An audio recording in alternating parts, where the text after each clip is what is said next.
guys, it's Molly. So I'm filming on my iPad right now if the quality looks any different than normal because I'm not exactly sure what is happening with my YouTube, but like iMovie on my Mac won't let me upload. Just deal with it. So as you can tell by the title, I'm doing a story time on how I tore my meniscus. So basically, before I explain the story to you guys, I just want to put something out there right now.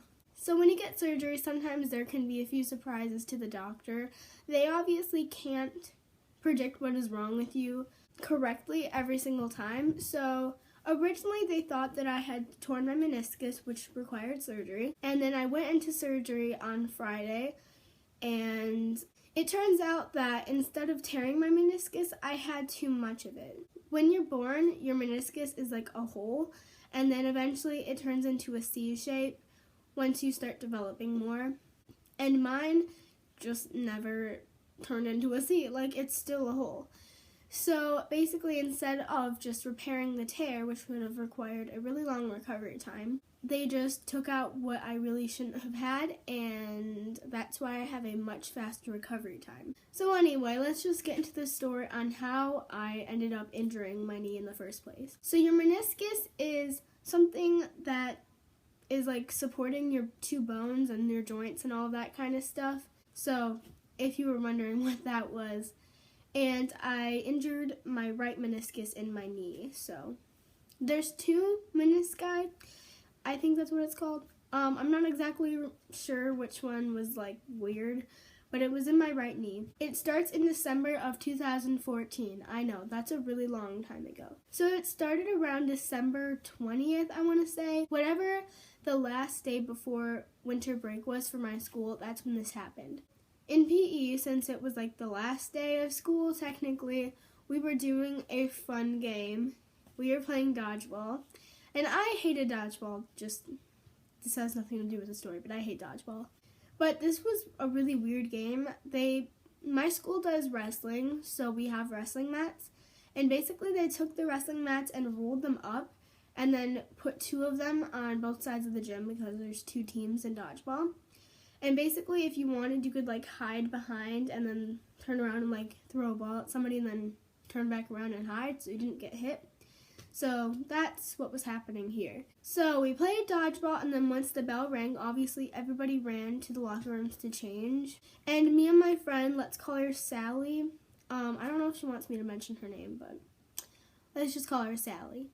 We thought it would be a fun idea to run on the other side of the gym and leap over the wrestling mats. I don't know why we thought this would be a fun idea, but apparently we did. So we went to the far side of the gym, and we started running and jumped over the wrestling mats, and that was all fine and dandy. So I just kept on running because we still had another wrestling mat to jump over, and I leaped over, landed, and all of a sudden felt this excruciating pain.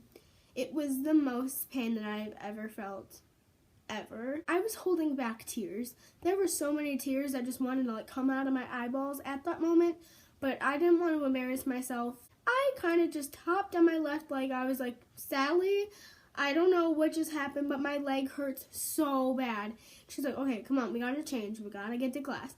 So I was hopping on my left leg to the locker room. I probably looked insane, but that's what happened. And I somehow managed to limp my way to Spanish, which was upstairs.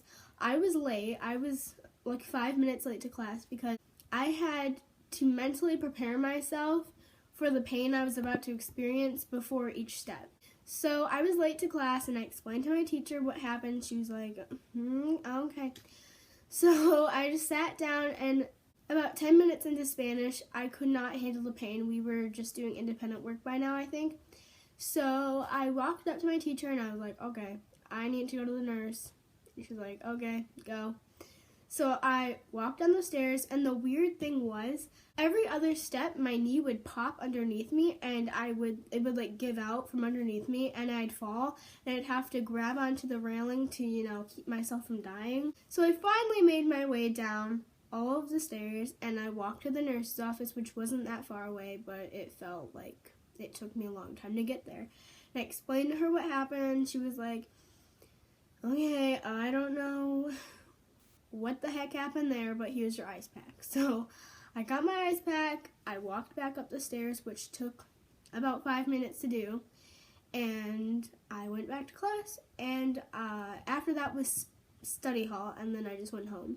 So my mom finally got home from work, and I explained to her what happened. She was like, okay, you probably just pulled a muscle. She was like, okay, you probably just pulled a muscle. It'll be fine by the end of winter break, which is 2 weeks for us. And I was like, yeah, like there's no way it can still be hurting after 2 weeks. So I just went on with my day, and I went to bed. And the way that I sleep, I'm not going to go into detail with it, but basically one of my legs, I sleep on my stomach, and then one of my legs is straight and one of my legs is bent. It can be either leg, but yeah. So the way I slept this night, my right leg was bent.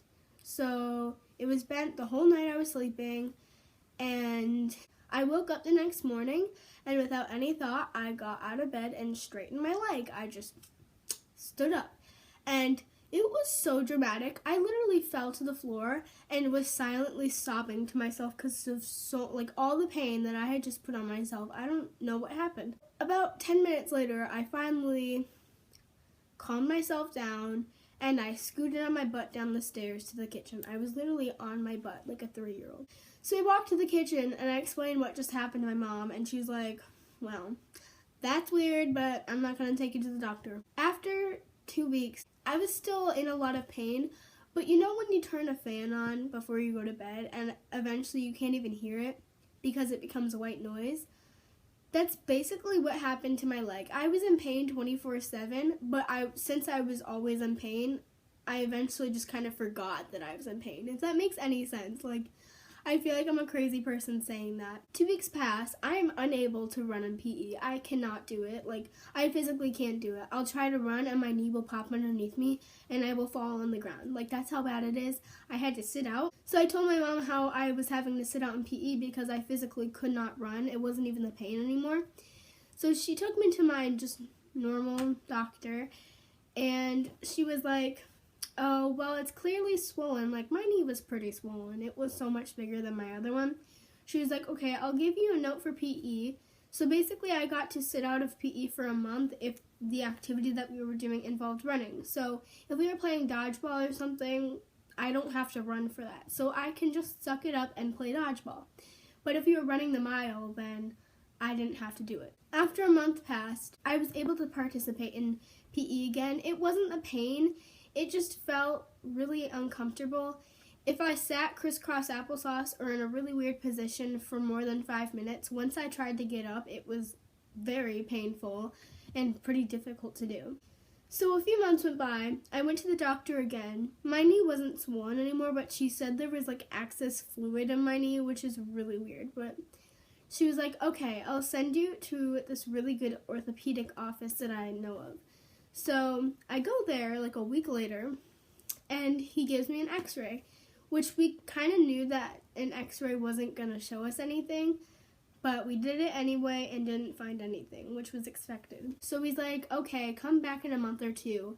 If it's still bothering you, you're going to have to get an MRI. My mom really didn't want to give me an MRI because she was afraid they weren't going to find anything, and MRIs are pretty expensive if you didn't know. So fast forward to about a month and a half ago, which was well over a year from when I first injured my knee. The doctors that I was going to were pretty concerned. They weren't like, oh my god, you're gonna die, but they were like, why has this been going on for a full year now? My mom ended up finding a place that was separate to the doctor's office I was going to, and they were going to give me an MRI for $600, which was pretty good for an MRI. I get my MRI, and then my mom schedules a doctor's appointment with the orthopedic people for the day right after that. So we get my results the next day from my MRI, and it says that I tore my meniscus. So we go to the doctor's office, and I got to laugh in my mom's face. I was like, yes, I knew something was wrong. I had a torn meniscus this whole time.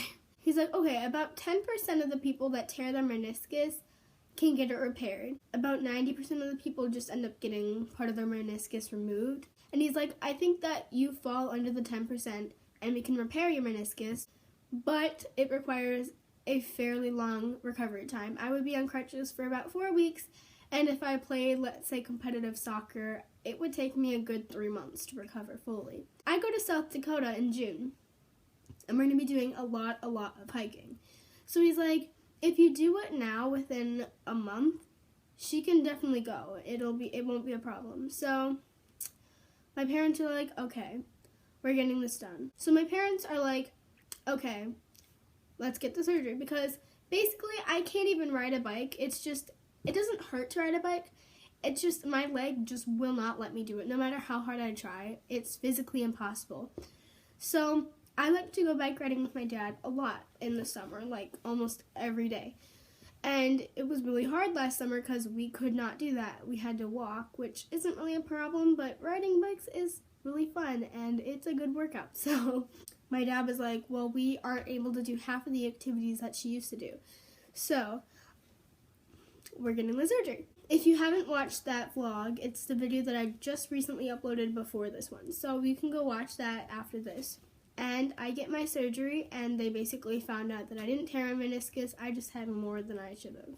So now I get to laugh at my mom's face because I had a problem this whole time for more than a year, and she never took me to the doctors. So basically, that was the very long story on how I messed up my knee. So that was my story time. Hope you guys enjoyed it, and I will see you guys in my next video. Bye!